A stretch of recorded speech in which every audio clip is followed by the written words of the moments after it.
Good morning. It's Sunday morning. It is the 11th of January. It's just about 10 o'clock, I think. On 10 o'clock. So, good morning and welcome to another one of our little project get togethers on Sunday.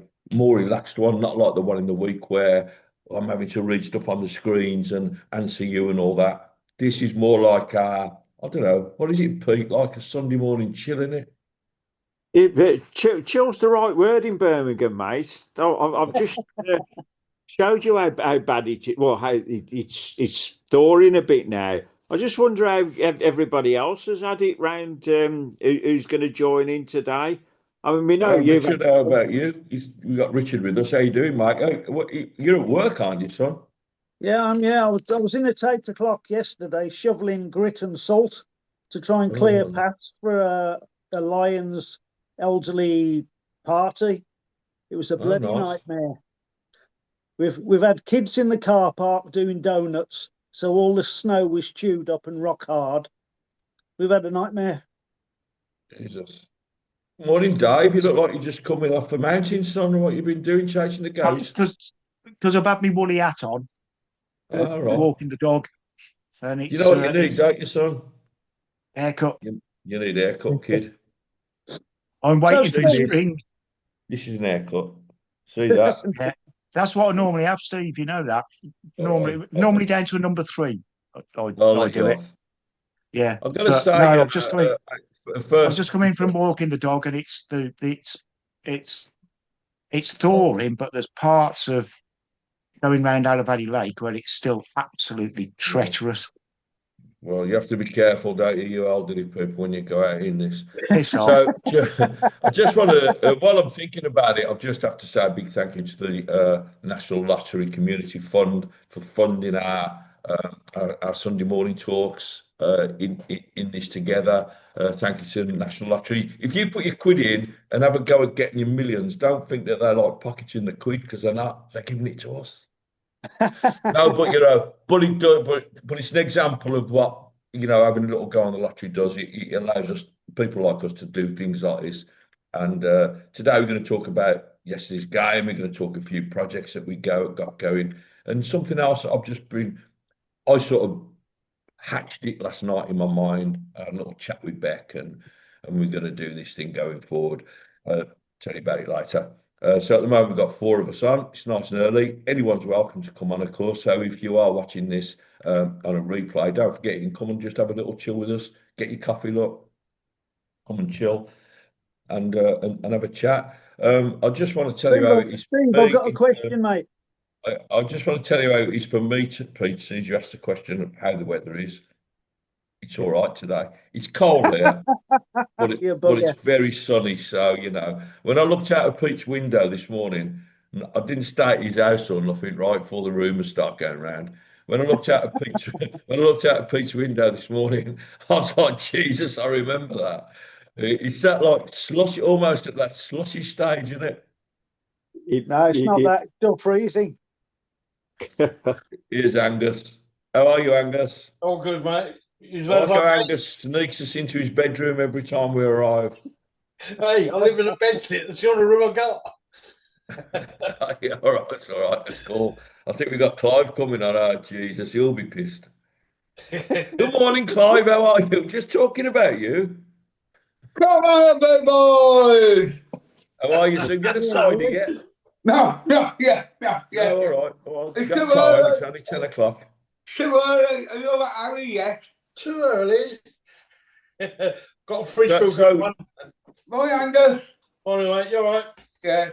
something we want to say before we kick off, just on like a slightly sad note. Of course, Rob Yeah. Hopkins died yesterday.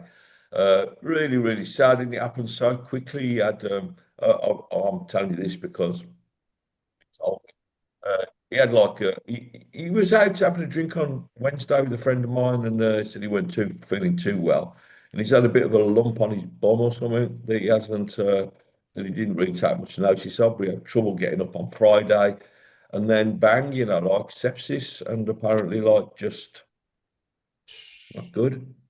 So you see how it can happen, can't you? You're here one day and gone the next, really. And it's really, really sad, isn't it? Because, of course, like Hoppy sort of identifies with blues fans better than almost any player I can think of because he's such, I mean, stuff like playing for Villa and having the Blues enamel badge under his lapel, stuff like that. It's just wonderful. And still was going to games right up until he died, home and away on the coaches and stuff. When he's going Tony Rout, and special bit of blues has just died, hasn't it? Really? Yeah, tough lads. Yeah, very much so. I mean, he lived our dream, didn't he?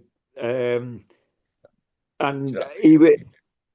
he was as close to a real person as you can say. Basically, there was no front about him. There was no Normal. I'm big bollocks. I'm a professional footballer. What you saw was what you got with Hoppy. Absolutely. A lot of us of that era who was up around the town, there'll be a lot of people saying a lot of things about him. Stories grow wings as well, but I'll just remember him as an honest, proper, genuine bloke who happened to be a bloody good footballer. Yeah, I think you also forget, apart from the fact obviously he played for Villa, he did play for West Brom and Man City as well. So, he played for Man City in the first division and West Brom, and like the guy was a top footballer. And we used to have the old down the Blues, and he was always up for taking someone on Hopkins. He had the skill to go inside and outside. He was a nice player. Yeah. And oddly enough, both him and his brother Barry both signed for Villa, and the whole family's a big Blues family, and of course he came home, didn't he, with Ron Saunders. It's funny. I mean, I know this is going to run into the game yesterday and some of the stuff that's happened to it, but it's one thing I remember Oppie for was that game against Altrincham in the cup. Yeah. So there we are, first division. Well, what would be the Premier League now?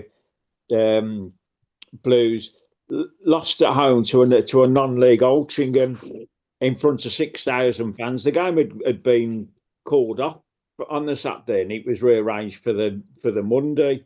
And there's only about 6,000 of us down there. And Oppie scored to put us 1-0 up. And then Altrincham equalised. And then Oppie put an own goal past David Seaman. And we lost 2-1. Now, it's almost like saying like that no footballer ever goes out onto a pitch wanting to make a mistake. Least of all, someone like Hoppy playing for his hometown club, and an incident like that happen. It just doesn't happen. Players don't go out to deliberately make mistakes, but mistakes happen. And there's people are so quick to get onto players' backs for any little error that goes on this day and absolutely slate them to fuck. They don't do it on purpose. I think, and like you said, Pete, RIP Oppie, obviously, but it does bring us into yesterday's game, and we're coming at it from a bit of a skewed angle, really, because rather than going in and talking straight about the game, we're going to go in and talk immediately about the stick James Beadle got. We'd just beaten the team 3-2, and we were 3-0 up with 10 minutes to go. Now, I'm just going to tell you what I think about it. I mean, number one, I think it's absolutely disgusting that a young lad like that gets slagged off by our own supporters in the way that he does. They want to jump on him at the first opportunity. And secondly, what did he do wrong? I mean, I did see a few people mention Phil Neumann, but I'm not here to slag Phil Neumann off. Phil Neumann had a bit of a bad game yesterday. He did, to put it mildly, and both goals you could lay at his feet. but we're not in we're not in the game of finding culprits because we won. You know, we won yesterday. We won that game, and a lot of teams would have come and stuck against against Cambridge. And I've seen a lot of people going, "Oh, whoa, we beat Cambridge, top of their league, unbeaten in 7 games. Hard to score against." and we beat them 3-2. But instead of enjoying the joys of Kyogo getting his first goal and the great signing we've made with Wagner and Doc's getting his third in 2 games, what does everyone focus on as a headline? What's the matter with Beadle? Because they're willing Beadle to make a mistake, and when he doesn't, when you ask them what he did wrong yesterday, I go, well, he could have got his hand to that. Well, listen, every goal that goes in goes past the goalkeeper, doesn't it? Yeah. The way I saw it, Steve, trying to watch the game on TNT with their terrible camera setup, or was it the lights? I don't know. To be honest, it was a really, really foggy day, and the vision was bad, I think. Yeah, but the way I saw it, Steve, was you can say Neumann. He didn't expect that ball to be there, and he's like, "Oh shit." So you could. He was unfortunate, but he wasn't switched on. It's like, he was unfortunate. But the way I saw it was that we were playing against a Cambridge side, which you've rightly said, are very difficult to beat. That's why they're top of their division, and they were really well set up. They'd done their homework. They knew how to set up against us, and we knew in the second half that they'd got nothing to lose. They're going to come at us. And I thought that their manager, their coach, had set them up really well. I just enjoyed the fact that we won. You see, like the way we started the game yesterday was back to the normal 4-2-3-1, 4-2-3-1. Fine. It's the way we normally play. It's the way we normally set up. The way we pass the ball around, and we looked. To be honest, we never looked under any threat at all, really. For the first 75 minutes, we were totally in control. They had the odd little go at us, but you'd expect them to do that at home. But we were in control of the game. We weren't struggling at all. We don't. When you play these teams, sometimes you think, like I was thinking towards the end, Jesus, they're going to score every time they go forward. But what we did was, and a lot of people have been calling for it, when we were away, they get in front, defend a bit, and that's what he did. We did go almost to a low block at the end, but at 3-0 up. And of course it worked, didn't it? Because we won 3-2. We didn't draw. We didn't lose. We won. Yes, Steve, though, you're so right, though, isn't it? Like the default is to be negative. Now, the cup, there's only one thing that matters in the cup. That's getting your ball in the bag for the next round. There's no points. There's no goal difference. I'm sure Crystal Palace would like to have got their ball in the bag for the next round, but they went out, went to a lower league team and got turned over. These things happen. As long as you get through, the rest of it basically isn't irrelevant. Let's just be happy we've got through. But no, exactly like you said, yes, Kyojo's not broke his duck sort of thing, but scored. And to be fair, he took it well. He had a lot of time to think about what he was going to do. And I was thinking, oh no, but fair play to him.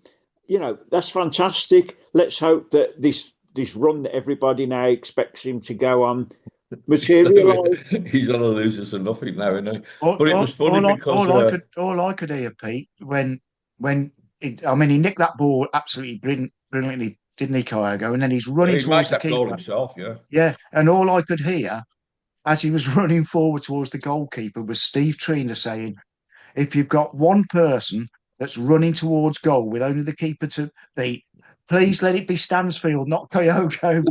And then, of course, and he buried it. He took it absolutely beautiful. I was almost in bloody tears for him. Yeah. But it's funny as well because he didn't get his reach done, did he? He still scored. but I think he's. I'm probably wrong in saying this. If he started, who knocked us out the League Cup? Port Port, Vale. Port Vale, wasn't it, Steve? Oh yeah, it was. Yeah, I don't know if he started against Port Vale. I was going to say he scored in every cup game he started. Pete, Record for Peter, Well, Pete. we only played 2 cup games this year, not like the 15 from exactly. last Yeah. year. Uh-huh. Pete, just a question. I agree with everything you said. Over the years, do you ever think, Pete, that some players don't perform at their true level in the case of trying to get a transfer? Well, I, I don't know. I mean, to me, perhaps to see through things through rose-tinted glasses. I don't think any player would ever go out on a pitch and not want to do his best. Sometimes it works, sometimes it doesn't come off. Sometimes it don't work for him at one club and it'd work for him at another. That's life. But no, I mean, you look at Patrick Roberts, the situation that he's in at the moment. Now, that bloke has got skill to die for, hasn't he? Yeah. Yeah, brilliant. But you read a lot of what the Sunderland fans say about him. Absolutely brilliant. He can turn it on, but he can go missing. I don't think he ever sets out to go for a game and go missing. But sometimes games pan out that way. If you watch the Patrick Roberts performance of yesterday, you'd think, oh, well, are we going to go and break the bank and give him a massive contract and everything if he's going to go missing?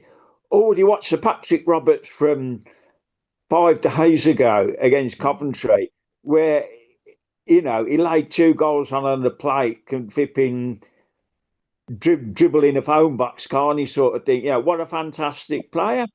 Players will have good and bad games. Of course I do. I mean, no one plays every game well.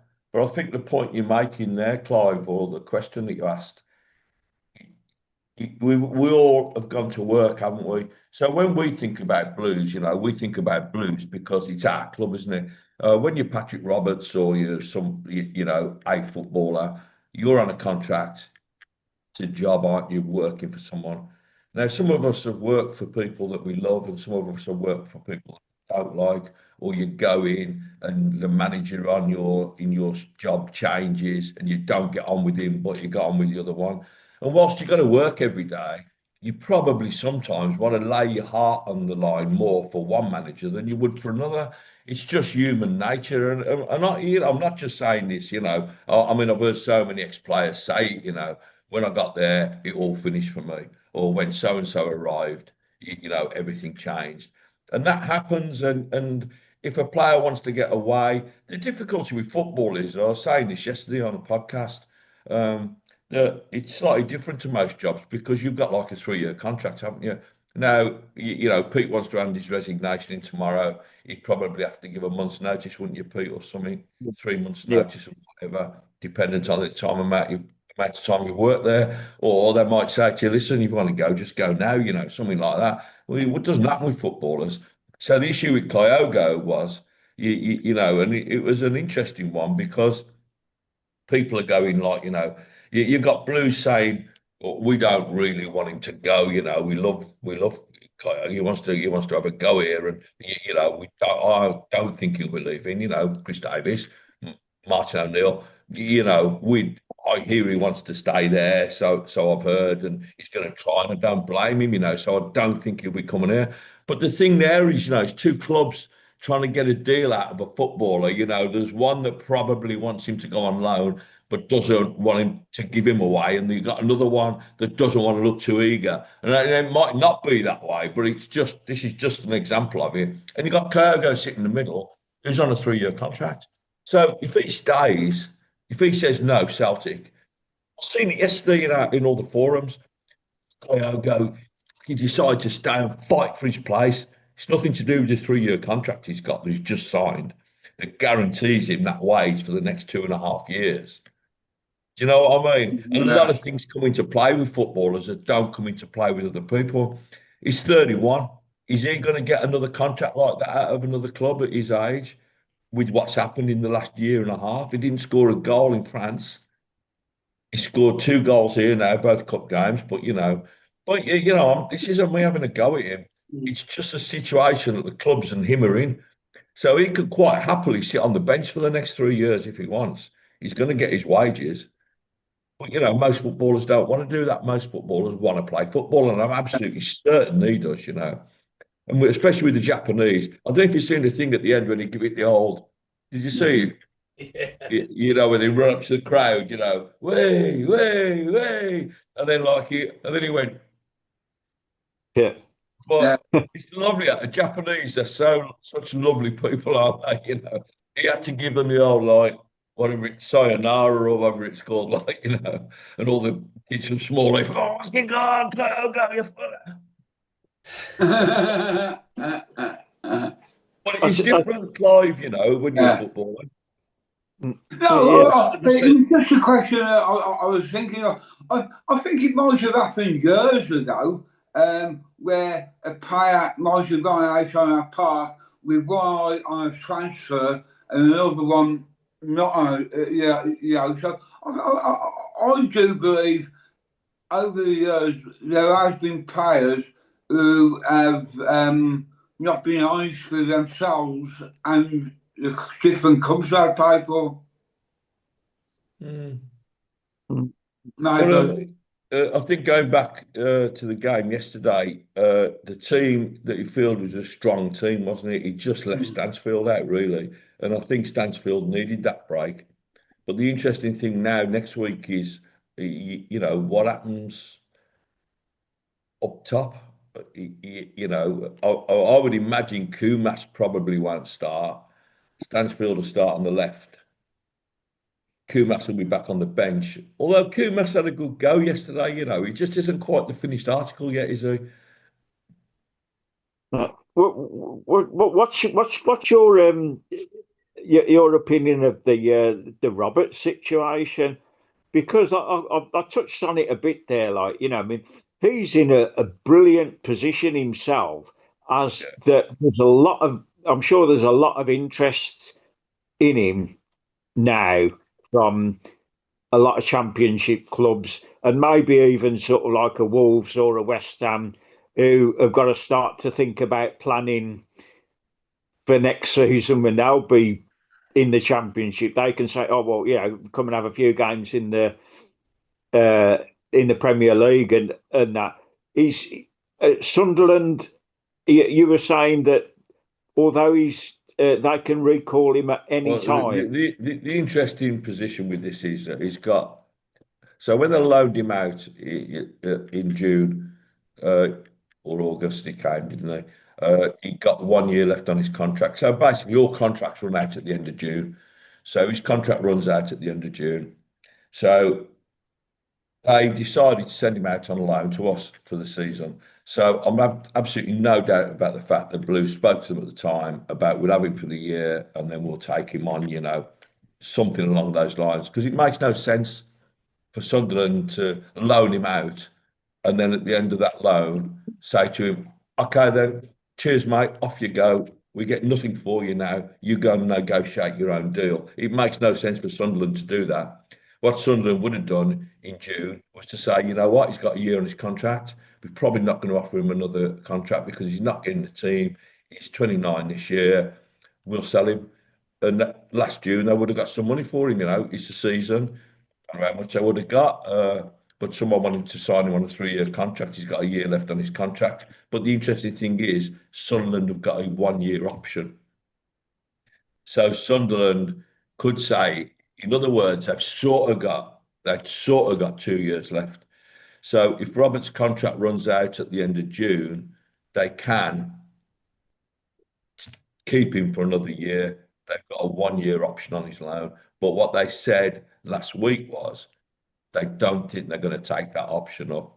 So that, for me, is the cue for Blues to do a deal with Roberts. Sunderland gets some money. which was probably I think this would have been spoken about in when he signed in August, sending him to us on a one season loan, and I'm sure something similar was done with Wolves with Doyle. So the club speak to Roberts. They tell Roberts the intention to sign him long term after the loan. Speak to Sunderland. Sunderland are saying we've just got 1 year and then we've got a 1 year option.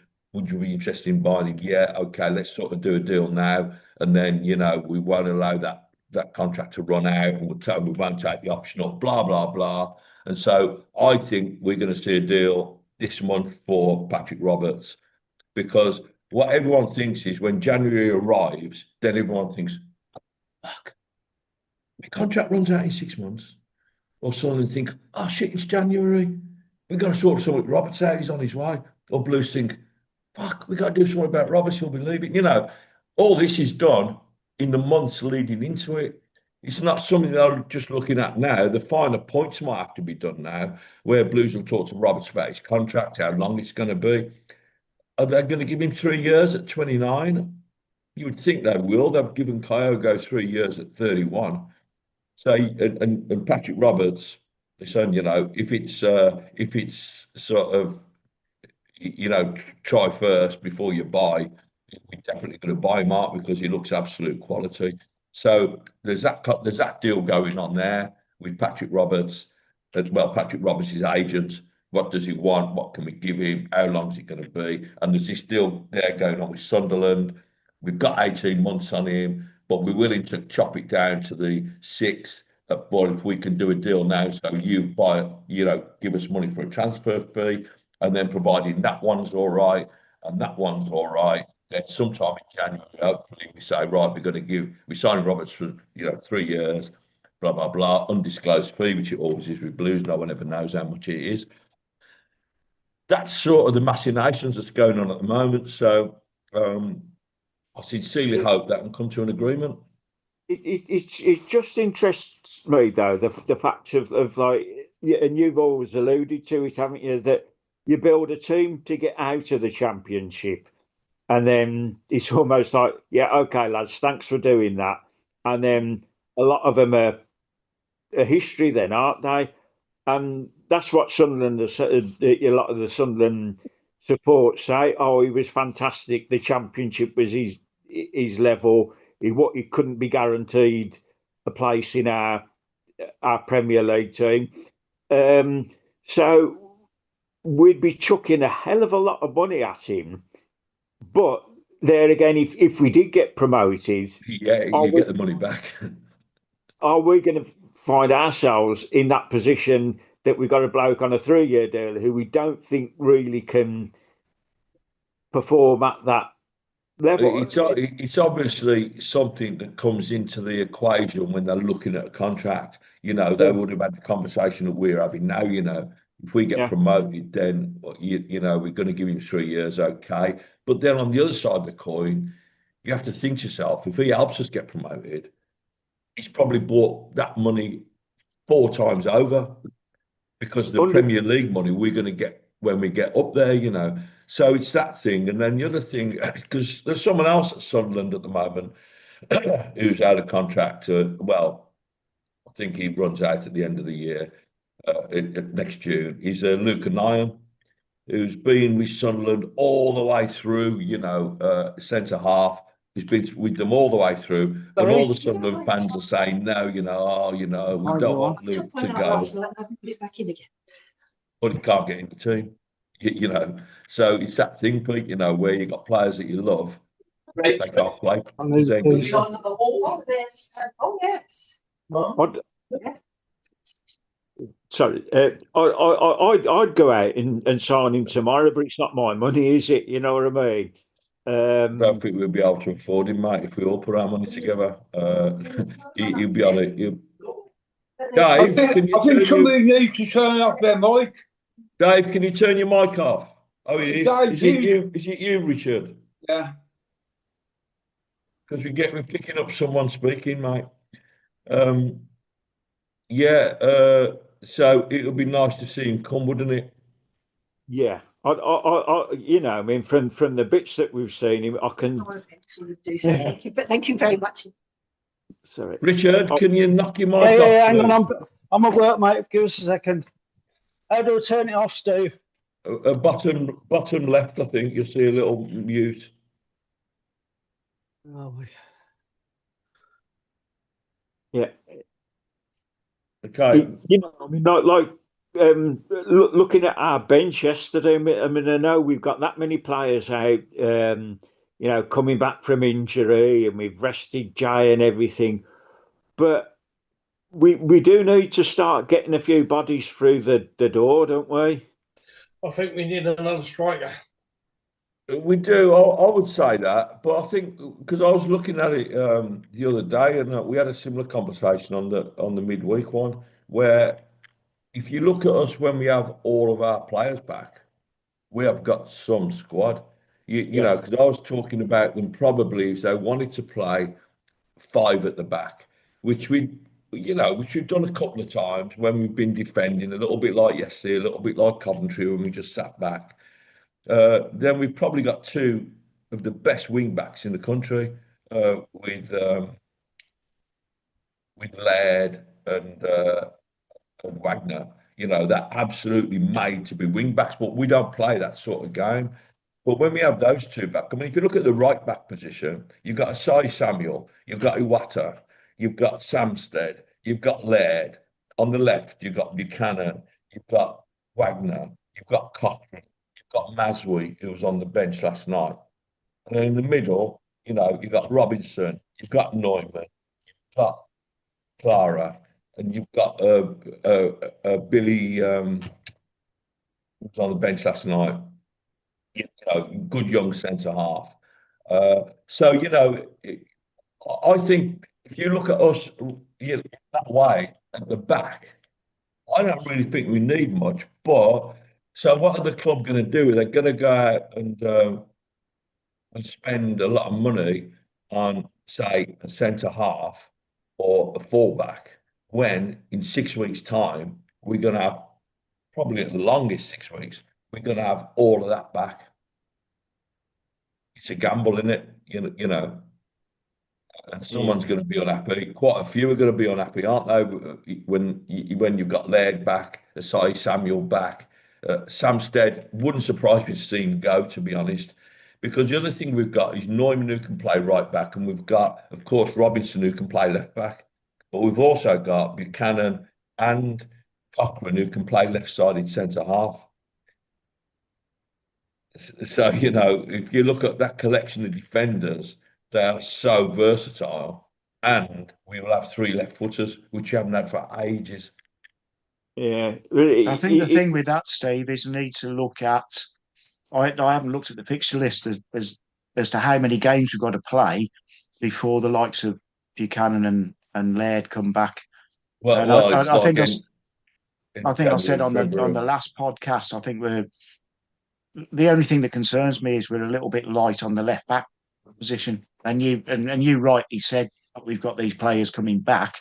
It's just how many games have we got to try and survive with keeping Kai Wagner fit. I mean, God forbid if he got an injury. Well, we only had Kai Wagner a week ago. I'm sorry that I just want to look at something in terms of match facts. I mean, we're okay. I mean, at left back, I mean, we can cover the left back position because we know Samstead can play there. We know Asai Samuel can play there. Asai Samuel's back in the next 10 days because the African Nations Cup is going to be over. But I mean, injuries happen, and it's one of the things. I mean, the other thing is Maswi there. Now, if you remember Maswi from pre-season games, Pete, do you remember him? Yeah. Lad, he's a very, very good fullback. And when I seen him playing in pre-season, I thought, you know what? We don't really need much cover with Maswi there. He looks really good. So we're never going to be like, so we can't fill the team.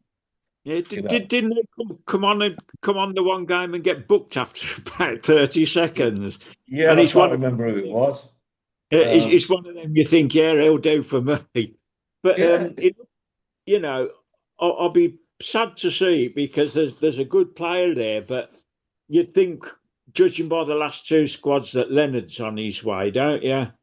I think he is. Yeah, because he's not making the squad. So to me, they're just hanging on because they don't want him to get injured. Obviously, they don't. Just bear with me for a minute. Keep going. Sorry, I don't want to look ignorant. I'm just looking back from I yesterday. was going to say that I don't think there'll be any shortage of takers for Leonard because he could do a job for a lot of teams. And obviously Good. Dykes will be out the door because of obviously he needs to be playing regularly with the World Cup coming on. So I mean there's another two out the door. So But if you let's just look, the reason I was just looking then was just like the kids that were on the bench. So the bench yesterday, we had Fujimoto, who, to be honest, when Fujimoto came on yesterday, it just confirmed to me that I don't think he's got any future at the club. I mean, he just didn't look. I mean, he hasn't got into the team all season and he hasn't been selected hardly at all. And I think there's a reason for that. I just don't think he's probably suited to this league. He looked a bit lost, didn't he? And I don't know why he was playing him up front like that. He just came on and took um, uh, Kanye's role, didn't he? You know, he looked similar to him, didn't he? Because he's little and he was chasing the ball. But I don't think he put his foot on the ball at any point. I don't know. I can't remember, to be honest. Williamson, again, is another one that's in the balance. Then we've got Phil Neumann, who came on and didn't cover himself in glory. Samstead, who I think will probably be on his way. Allsop, who knows?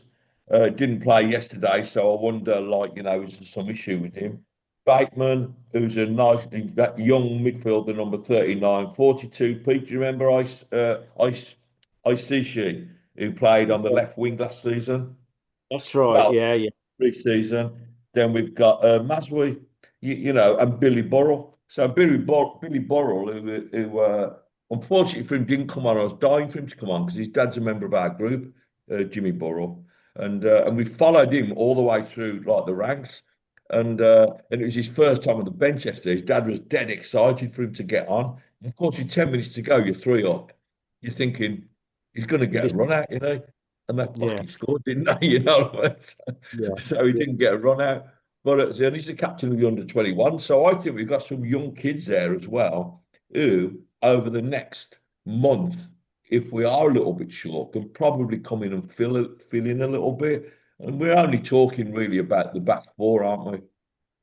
Yeah. We've got midfielders. We're going to need someone in the middle of the park, like you say, Pete. Hopefully, someone's penciled in for that. Um, and you would think Kanye, something's going to happen to him because he's going to be on a decent wage. He was in Portugal, he would have been earning a fair bit of money. So I think we probably pay a fair bit for him in wages. So someone else sitting there for 3 years. And of course, the other enigma is Marvin Ducks, isn't it? Well, I mean, what he wasn't playing as the front man yesterday, was he? He was more the what you call it, the The number general. 10. Yeah, You can't play. If Kanye's playing, then either Stansfield or Dox has got to play behind him because Kanye cannot be a number 10. no, He is what he is. And I think he started quietly yesterday, Dox. And I was thinking to myself while the game was going on, oh yeah, he, he's sort of disappearing again a little bit. But then as the game went on, I think he grew into it. He's got some nice touches and he's not, and for me, probably at the end of the day, if I had to give a man of the match, it probably would be Docs yesterday. I don't oh, think there's a lot in it and he scored, didn't he? I think his goal was a touch, fortunate. He sort of just helped it along, didn't he? But it don't matter how they go in, does it? no. But we to appease our supporters, we definitely need. Do you think we need to get another one in forward? I would get another one in because I'm still not 100% convinced on Ducks. Although, like I said, I think he was man of the match yesterday. But uh, last time he scored, last time everyone loved him, he scored two in one game and one in the next game, didn't Yeah, he? Yeah. And then this time he done the same. He scored two last week. He scored one this week. What we've got to hope for now is that he stays on that vein of form and he doesn't peter out again like he did before. Sorry to use your name in vain there, Pete. And, you know, that he doesn't just sort of fade away again because that's what happened last time. And he's prone to get bullied a little bit sometimes, I think. But if he can yeah, just add that little edge to his game, make himself a little bit more aggressive, because he has got a lovely touch, hasn't he? Some of the little flicks and that he does, a lot of people probably don't notice. They're absolutely, sublime. He's a lovely footballer, but I don't know. well, like I say, we got two more away games coming up, haven't we? Got Swansea away Saturday, and then Sheffield Wednesday, which everyone I think Sheffield Wednesday's a bit more. It's one of them when you're going into a game just expecting to win. It's almost like history would tell you that that's not the Blues way, is it? Well, history of playing them at St Andrews will tell you that not long ago. Exactly. I Yeah. mean, we got out of jail, didn't we? Yeah. If we can get out of those next two unbeaten, I'd be happy. And so, Yeah, so anyone that doesn't usually watch, this is Pete wrestling with his dog. Um, yeah, we've got two games coming up, but they're not. I don't think they're two games that we've got to, overly be concerned about because I think we've got the ability to win both of these games. yeah. And just imagine if we come out the other side of it with four wins under our belt and three of them away from home. I've been guilty of saying this early in the season when I was saying, imagine now if we win the next three, we're going to be second in the table. It was early on in the season when we were going to play Coventry, and then it all went a little bit thingies up, didn't it? Yeah, but we're still in the hunt. I think definitely. If I don't. We're 7 points, aren't we, out of the top six now? The way you have to look at this is that I know if we win three games, then right, we've got points, haven't we? So theoretically, we're in the top six, aren't we? But what you got to remember is the other 12 teams ahead of us are all playing games as well. So we've got to have the kind of form that Middlesbrough are on at the moment or Hull for the rest of the season to get into that top six. Otherwise, we ain't going to do it, And Hull are quite fancied, at the moment. If you look at the bookies and that, they're on a good little run, aren't they? Yeah. So come turned over again. Oh, do you know what, mate? I absolutely so want the wheels to fall off it for Coventry, just because of Lampard, Yeah, yeah. Because he's gonna. They've lost two on the trot now, haven't they? And they've won like 1 in 5 or something. Yeah, I wonder what excuse he'll come up with this week. How many penalties I should have had yesterday? Or Yeah, I don't know. So the team on Saturday, hopefully. Oh yeah, look, Clive's got he's been on the side roughing. What you got there, son? That's the old all the strips in it. For my birthday. That's nice. I've had quite a few of them myself. Sorry, Birthdays and strips. No comment. I seen one there that I used to absolutely love when I had it. The yellow one with the blue stripes. Oh yeah. I like the yellow, red, and black one. The Belgian one. Yeah, love that one. Yeah. How's retirement, Clive? It's not too bad at the moment. Because I'm in a process, all being right, of buying a little flat as well. buying a little flat. So it's all going. I'm busy on the internet speaking to solicitors, etc., etc., to move this fast along. I haven't sorted out my private pension yet, even though it will be backdated, because I should be. So I've got to go to, because I work for the local government, my pension is held in Wolverhampton. So I've just got to go to Wolverhampton and take the paperwork. So you've got enough to keep you busy then, that's for sure. Well, yeah, at the moment, with the moving of the fashion like that, and then I sent that link, I don't know whether we got there successfully, going for walks, meeting up soil, for mental health, I think it's for men, to go Oh for yeah, walks, you did. Yeah, you put it in there. going, and then looking at different groups for volunteering, going to sit with elderly people, maybe do a bit of shopping for them. You're doing that now. Yeah. Sitting with elderly people.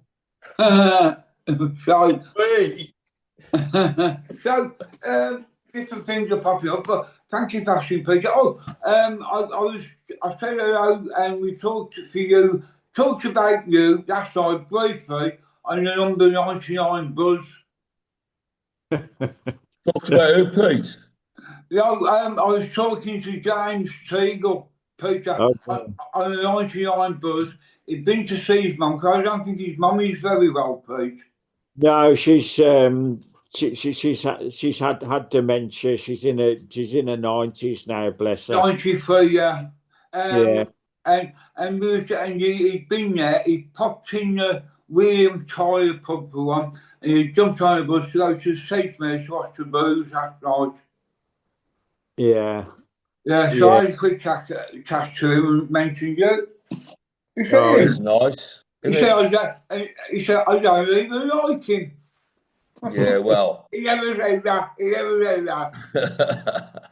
You would remember anyway. You'd have been drunk, wouldn't you, Clive, at that time? Yeah, I was only had 2 ciders when I was out, to be fair, so I was all right.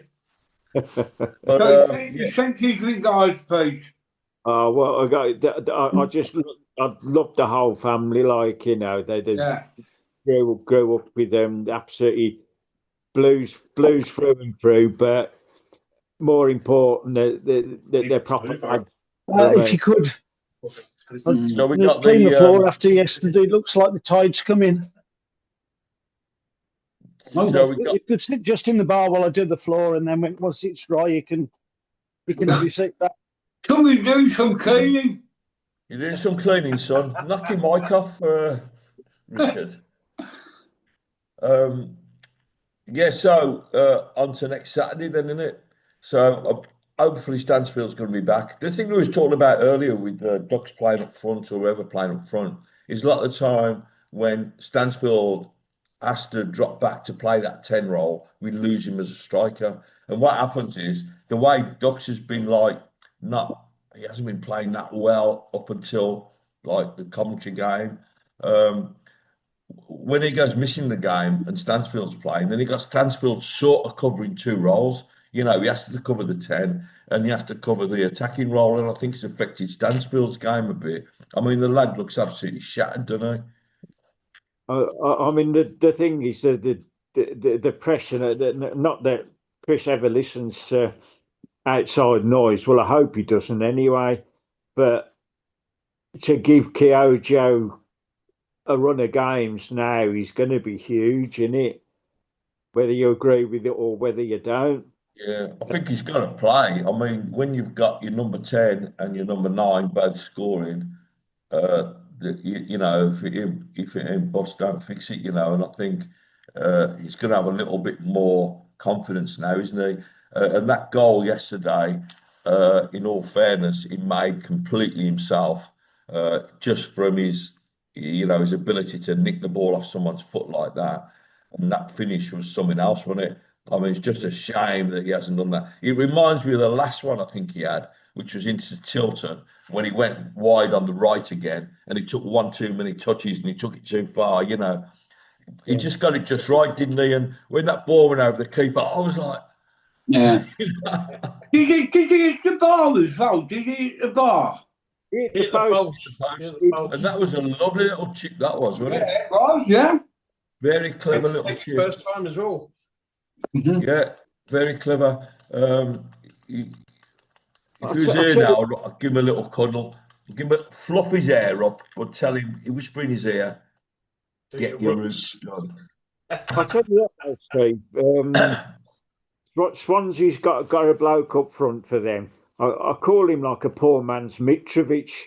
I don't know what his name is, but he's got. I'll tell you because I know who it is as well. I can't think off the top of my mind because when that it begins with a V, I think.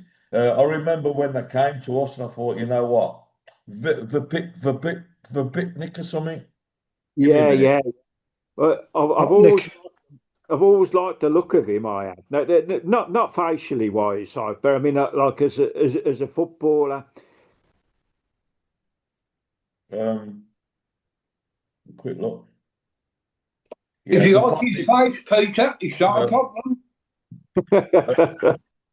yeah, Vipotnik he's a good player. He gave us some problems at St Andrews. I remember. He's a very nice little player, and they've got Pereira on the right, haven't they, as well, who caused us some problems. It's not going to be an easy game. I'm just going to see if there's anyone else there that's sort of household names.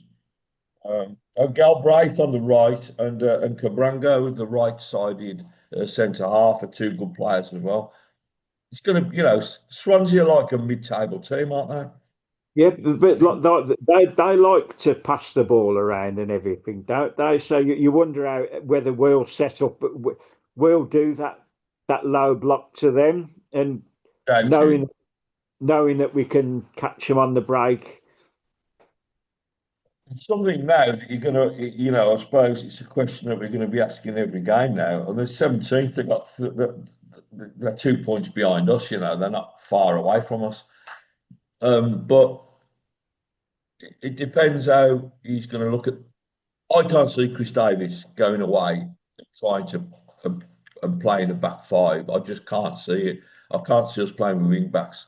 I can see it happening during a game. If we're 1 goal up with 15 minutes to go, then I think it would make sense because what we have been done before is when we've gone. I mean, the game that always springs to mind for me was when we was at home to Northampton last season and we was 1-0 up. We absolutely hammered them. We had the ball at like 80% possession and they just broke right at the death with us attack. We were attacking them into the Tilton. They just broke down the left. Someone lost a man. I'll tell you who it was. It was that winger, the Japanese winger who got farmed out. What was his name? Yakamoto. Yakamoto. I think Yeah. that was a kiss of death for him at Blues because he didn't go with his man.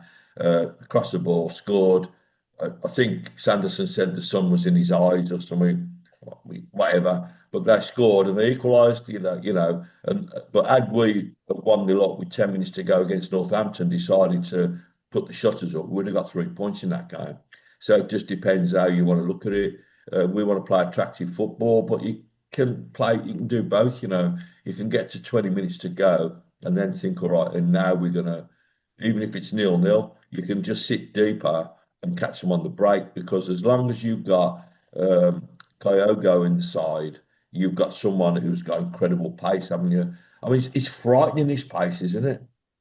Well, that's what I'm airing at really. Do you think that if we're having him in the team, that especially I'm on about more away from home now than at home, is that we will change it round a bit and try and catch. I mean, you saw it a few times yesterday, like the ball over the top. Whether we will do a bit more of that away from home. The funny thing about that was yesterday when and what made me realise how quick he is that the ball goes over the top and when that ball's played and you think well it's got no chance of like fucking over it that like, the next thing you see he isn't that far away from it. He's like a little hair at the dogs, he's in there like a shot and he ain't far off it, So he's got that ability. He's got the pace. If he's got the finish, and obviously it's another thing as well. But I can't see us changing the whole way Chris Davis plays. to to accommodate one player. I don't think we'll change it that much, but we might be a bit deeper. I like us being a bit deeper and having that little bit more defence. Like, Doyle's looked good, hasn't he? He's got he's a nice footballer, and Paik was good yesterday. I think everyone was, good yesterday up until the last 10 minutes. Yeah, yeah. But hey ho. So who do we all want in the next round? I know who I don't want, but You don't want Villa, do you? But I do. Yeah, Villa at home. Let's have them. I would Come go back for retirement for that. that one. The problem is, at the moment, they're looking very, very good, aren't they? You certainly want an home game, Yeah. with anybody in the championship and lower. Yeah, see, there's that way of looking at it, Clive, right? Which is, Oh. Because that's we sorry, want to get through to the fifth round. But the other way of looking at it is, would we like to have like, a Liverpool or a Man City or an Arsenal at St Andrews?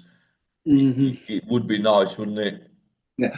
Well, whatever happens, I think whoever we play, as long as it's not perhaps a third division, we're going to side. If we get a team in the championship, we're going to side. If we get a team in the Premiership, we're going to side. The days are gone, I think, at the moment where if Blues are playing a championship team, the gates will only be 15. Everyone wants a Premiership club. One for the supporters and two for the chairman of the club, because he definitely would say out as a Premiership if it was a Premiership team. But I think we'll say out Premier team. You always sell out every home game, don't we, more or less? So What's where the, it used to be a big payoff, oh God, we're going to get more money. I don't think that really applies to the Blues at the moment. well, what you have got to think about, Clive, is television money. Oh yeah, of course, yeah. So if we play Liverpool at St Andrews, we're going to get TV there, aren't we? We're going to get big money for it. The question I've got is, when's the draw? Monday after the Liverpool match. I used to like it when it was on the radio at 12:30 on Monday lunchtime. Yeah. Yeah, it's all changed, mate. Remember that? When is the date of the fourth round? That's my next question. Because obviously, 14th of February weekend, I believe. Oh, so the Albion game will get moved now. Then, yeah, the Albion game will be moved. Yeah. So that's one to think about, isn't it? Because that's going to affect people, season ticket holders that probably don't want to have games on Saturdays. But the other way of looking at it is, when we play the Albion, we'll be playing under the lights. Yeah. And I like that. I see they're looking at an American flipping manager, aren't they? Yeah, they are. Yeah, yeah. Oh, what are your thoughts about what's his name, Rossini as well? Well, It's a bad contract, yeah. The contract's crazy. Well, I watched the Chelsea match last night, and I thought he put the balls up, but he got his tactics right. The one. I like him, I do. When he was because when what's his name? He was assistant to Wayne Rooney, wasn't he? Yeah. Was it in America or somewhere? I don't know where it was. And then Derby. But Derby, was at Derby with him, yeah. And then when he went to Hull, I remember when Rooney left, and I was thinking it'd be fucking great to get Rossini here because he plays the same way that we play now. He's that sort of manager, and I think it's a really good move by Chelsea. I do. I think this is it's one of the better ones. They're looking within the country and they're looking at young managers, and instead of going abroad all the time, which is what they always do, don't they? I don't recognise half of these managers, or if you ask me who was Chelsea's last three managers, I couldn't tell you. Could you? Yeah. But no, that's exactly what I think. It's great that an English coach is getting a chance at a club with as big a profile as what Chelsea have got. And there's go, no disrespect to Albion, although I do disrespect them. No, don't really. Why are they going looking in an American market? I mean, it did Celtic well going in the American market, didn't it? Yeah. Yeah. Last flipping 8 games. Why have they got to go looking there? Why not? Have a look round your flipping your lower leagues and or stuff. The Even up and Michael Well, I Trent. hope he does well. I heard him being interviewed. I don't know, I seen it on YouTube, I think, and he talks a lot of sense. It's like he's saying, "I'm not going to tell you I'm going to win anything at the moment. I'm just going to tell you I'm going to try and work towards it." Because the problem is, with football today is everybody wants something now, don't they? Yeah. It was like I was thinking about this yesterday when we was talking about like the pressure that's put onto players by social media. And I put a little clip into our moderators group, Peter. I don't know if you had a chance to look at it about Robbie Savage and oh yes, yes, yeah. and they were talking to his mum and that, and his mum was saying, I lived all these years with him as a footballer, having anxiety every time he played because, I knew that people were going to be horrible to him and I had terrible anxiety. But I kept thinking to myself, well, it ain't going to be long. He won't be playing for much longer. And then he stopped playing and he became a manager. He said, and then it all came back again. And they showed you clips of Savage. Did you see, Pete? Savage Yeah, I standing on did. the Yeah, sideline. And people just, literally feet away from him, weren't they? yeah. What's the matter with people, And this is something we're going to have a little look at in our group, which is, stopping social media bullying and aggression towards players and people. I'm going to think about putting something into the club.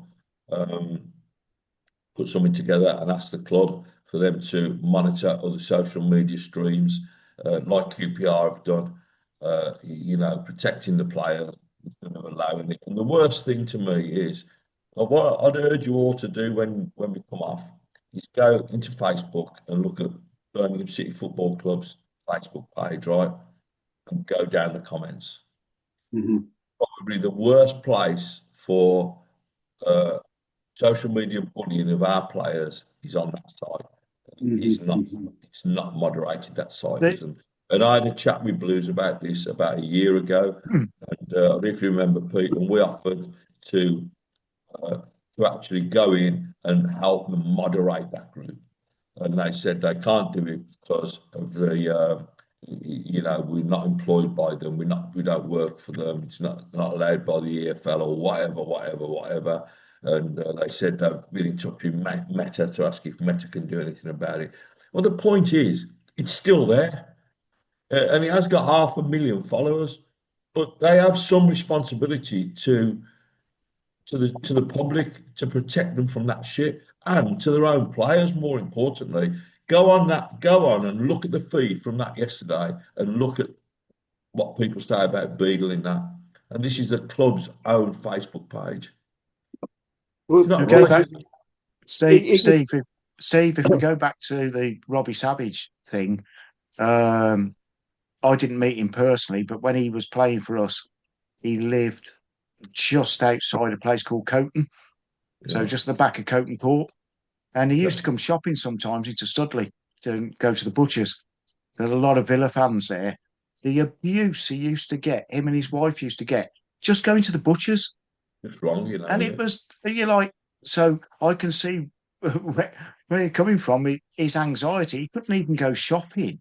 Yeah, but what's that thing I didn't put it, you wouldn't see it because you're not in our group, it's in our moderators group. But, Pete said, look, it's a little clip. I might put it into the main group so you can all have a look at it, but it ain't nice. What are you going to say, Pete? But my brother met him and he said, what a nice bloke. What a nice, quiet. Well, listen, he's a wind-up merchant and everything else. And it doesn't honestly matter if he's a nice bloke or he's a horrible bloke. No one should be abused. Exactly. I was having this conversation in our little moderation group yesterday. And someone was saying, well, like goalkeepers have to have more or less bigger balls than others because, well, they don't. Why should they? You can't just live to expect to be abused. It ain't fucking right, you know. It's just not right. Nobody in society, whoever they are, whatever they do, deserves abuse. It's hard to find. Sometimes you can try and find why the abuse is going on. I think a lot of people abuse players from the terraces, and I do not support it. I must stress that. Cardinal does not support it. But I tend to think they might think in their heads, this bloke on this pitch is earning, before tax, he's earning £30,000 a week. He's earning £20,000 a week. So I think they want his wages to reflect the process he pays, because these players now, if you sign a 3-year contract in your Premiership, you're made for the rest of your life. Yeah, but it doesn't matter. You know, Clive, ask Robbie Williams, you know. Exactly. Yeah, exactly. Steve, and everyone. I'm not. There's one thing I. I know you. I know you're not. I know that. I just wanted to make the point. Oh. So that I know how you feel about it, and the thing is, you know, that the money has got absolutely nothing to do with it. You know, otherwise, people, multimillionaires would never commit suicide, and we know that they do it regularly. Yeah, you know, yeah. so you don't have to think about the money, but it's just wrong, and it isn't just. And it's like with our group, and I've said it, and I said it this morning. I said it last night into our group. The thing that we have is we have a requirement of respect for people. Yeah. It's just footballers, it isn't just James Beadle, it's people that take part in the group, it's the way you address each other and the stuff that you say.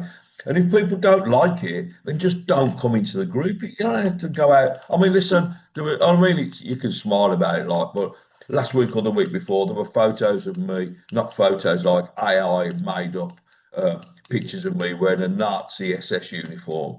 You know, and them going like that group, you know, that this dictator runs and all that, you know. That's what it's like. You know, I get abused all the time. What I do to protect myself a little bit is I don't look in any other groups because I know it goes on.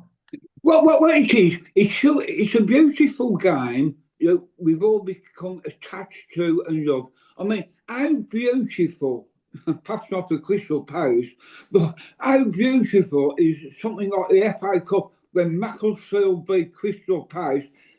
All the fun and happiness that Macclesfield fans are going to have, that is what football's all about. It's the same what we talked earlier on. See, Like for every winner, there's a loser, isn't there? There has to be. Yeah. You know, for every goal, there can be a goalkeeper at fault, can't there? Of course, For every, and it's like I've said many, many times about the chances that Kyogo's missed, but I don't call him this or that. I just say, you know, he's not. He probably isn't good enough for this division or whatever. I don't just go in there and say so and so is shit. It's what happens all the time. You know, it doesn't mean anything, does it? The abuse, like, though, it's like at the moment, Beadle's the next taxi on the rank, isn't he? He's the one. And I've always said it's sort of like football. It's almost like a lightning conductor for people's frustrations that they, you know, this isn't an excuse. It's almost like, you know, when, you know, everyone used to go work in the factory 9 till 5. Monday to Friday. What was their one bit of release to get down the football and have a flipping shout and a rant and a rave and then back to work on the Monday. These days now you've got with the social media side of things, people want to vent whatever shit they've got going on in their lives. They can do it now with this vehicle called social media. And it just does take on a life of its own. Oh, yeah, Beadle's the one now. Oh, well, yeah, I've seen 10 people slagging him off. I'll join that bandwagon and with the shit that I've got going on in my life, I'll take it out on this bloke. Well, It's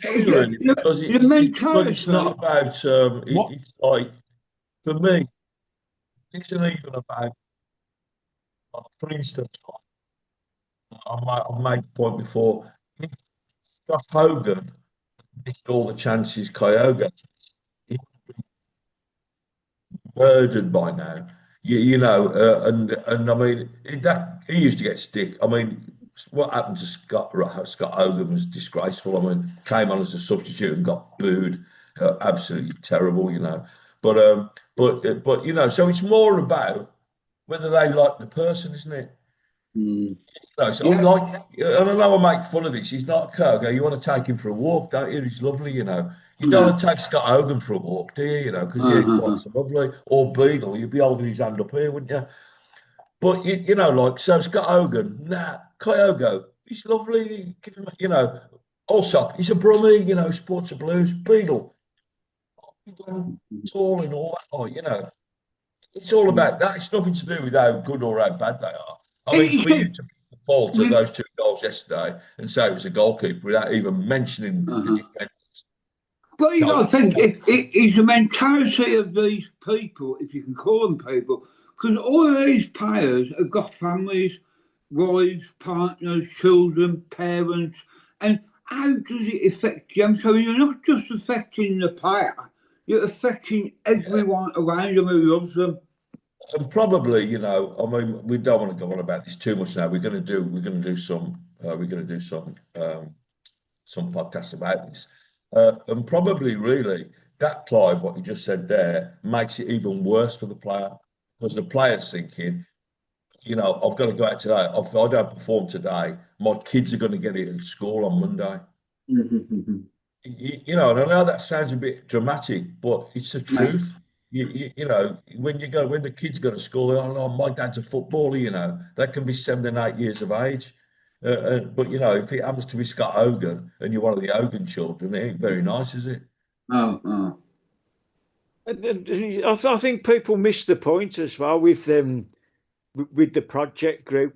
It's not saying that, you know, I mean, if somebody has a bad game, we're not turning around and saying, yes, he's had a good game. No. But if you're going to be abusive, then there's plenty of places to do it, but you're not going to do it. This is a safe space for people, you know. Okay, have your opinions by all means, but just don't be abusive to people. And I think that the fact that you got 24,000 people who want to be a part of it and you get 2 million people coming in to have a look speaks for itself. Yeah. You know, people want to be abusive and that they can. There's plenty of places they can do it. Unfortunately, the main blues page is the one that attracts a lot of the worst, like you've just said, Steve. But the cynic saying that when they've said, oh, clicks a bit of money, are they really bothered? I don't think that. I mean, I think the club should pay more attention to it. The other one is the fans.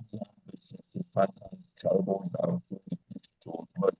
I'm not, like I said, I'm not bothered to stand there and have a look at it. In fact, it makes it worse for me sometimes when people point it out, like they'll go, oh, have a look at, you've seen this, what's been said about you, think, well, you know, you're going to look at it, and but it isn't nice. It don't make you feel great. Listen, I've got broad shoulders. It don't, you know, I ain't going to be carrying the corner. What it does is nice, you know. It shows up how people have been brought up. That's what it's all about. How you've been brought up with a mummy and daddy. I know some people can still be different to their mums and dads, but I was always told not to be abusive. And people on this page who are abusive, and there's only a few of them, they talk a load of rubbish. Nobody, none of the moderators on Project or your prize people, they don't deny your opinions. We all have an opinion on a part. We can say, oh, yeah, Beadle might have come out that one a bit earlier. Yeah, that's your view, finish. But it's when you put that fucking shit Beadle should have come out for that one. There's a massive, massive difference. No one's saying you can't be critical. But, yeah, because if no one's critical, nothing will change. You know, you got to have critics. We're all really passionate about the blues, you know, but you have to draw a line with passion. Yeah. You know, where what you have to sometimes think about is it's actually a game. You know, this is something that people go to for pleasure. and the people that are out there at the moment, there's two things about those footballers. One of them is that they're the ones that supply the pleasure for you when you watch all the pain, you know, whatever it happens to be. And number two is they don't pick themselves. Yeah. Yeah. And Scott Taylor isn't there because he chose to be there.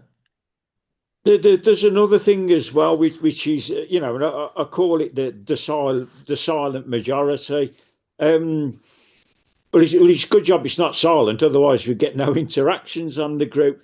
But there's a reason why there's so many people visit the project site and want to be a part of it.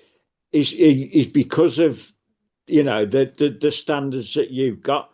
Now, this last couple of days, I've seen some absolutely brilliant stuff that's gone on in our local community, with people helping with all the shit with the snow and the ice and helping people and everything. But that don't get any publicity. But there's a lot of good people out there, but you only hear about the bad people. I'm just looking now because Beck gave me something to mention, and I was going to do it earlier, but I can't. I've lost it now because she sent me so many. Well, we've had so many messages, but there's a group. Beck lives in Sheldon, so I think there's a group of people there that have gone around and cleared driveways and pavements for old people. So there are a lot of good people out there, and I hate it as well when you see comment, and I've seen it's what you're saying there, Clive. Actually, it's something that sort of gets me back up a little bit sometimes when people say, you know, like it's the way they're brought up or whatever. I fully get it, but and people go, you know, the kids today and all. Well, let me tell you, right, you know, I think 80% of children today are perfectly well behaved. Like Pete was saying, you know, about the silent majority. Kids that aren't bullies and aren't nasty and aren't shitty are not the ones that come to the surface.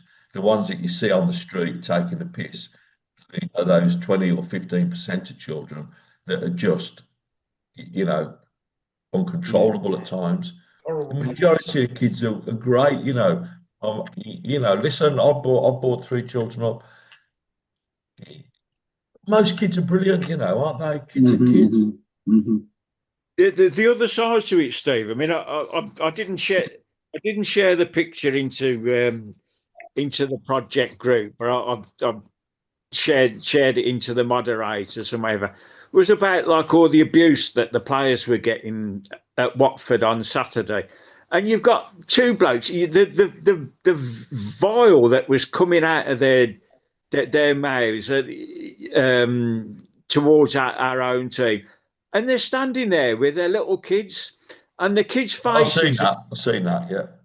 Yeah, the kids' faces just looking bemused, aren't they?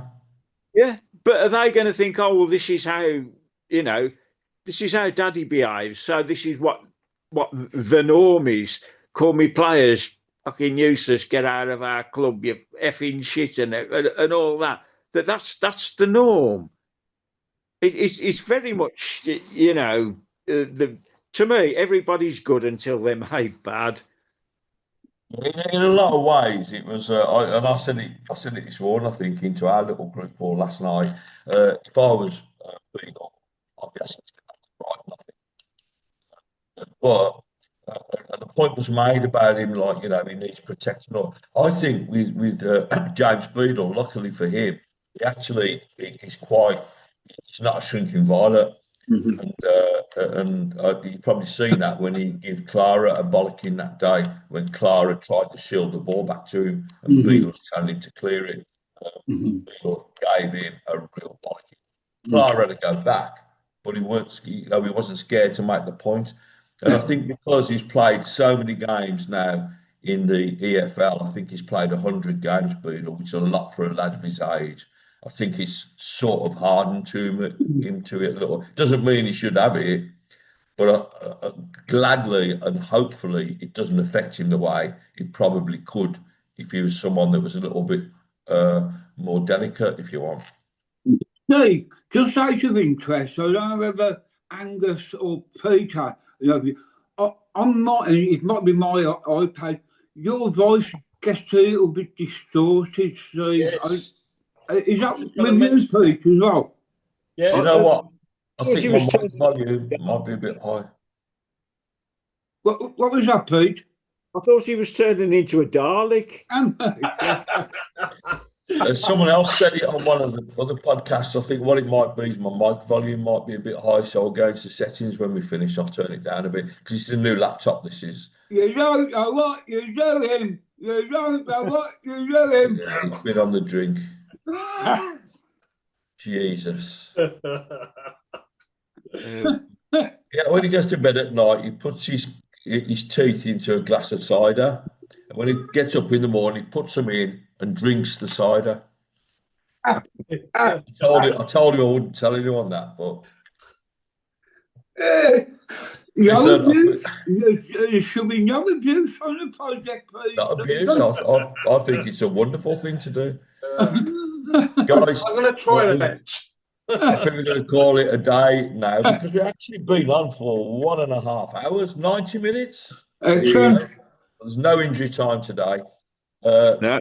Pete, it's great to have you again. So I ain't seen you for a bit, but it's always nice to have Pete on. It's the voice of reason, isn't he, Pete? Well, let's look forward to the Monday's Cup draw, eh? Yeah, we might do a little podcast on that. Clive, it's nice to see you, son, and I hope you're keeping well, enjoying your retirement. Angus, you've got your bed just there now, son. You can just go straight back to bed if you want. Look at that. You going out for a drink for lunchtime, Angus? I'm going to do my housework. I watch so much of footy. I thought you said you're going to do your hair then. Yeah, I've done that already. It's very hard to keep this short. What's that? And I don't know where Dave's gone. Dave must have went. But it's nice to see you, Angus. And Richard has been there. We've been hearing being told to clean the floors and that a few times, but I don't know what's happened to him. Richard, thank you for joining us this morning. Guys, we're going to put this into the group a little bit later, so look out for it. It's going to be on YouTube. You can watch yourself in all glory. And Thanks, Steve. I've been listening. All right, Richard, no problem. And I can have a little listen to Amy Dalek voices. We'll have a good afternoon, lads. Catch up next week. Take care. God, I always get the wrong arm. Keep right on, guys. See you later. Thanks very much, Steve. lads. See you See you, later. Pete, Angus, Clive. Bye. See you all later. Take care, Bye. mate.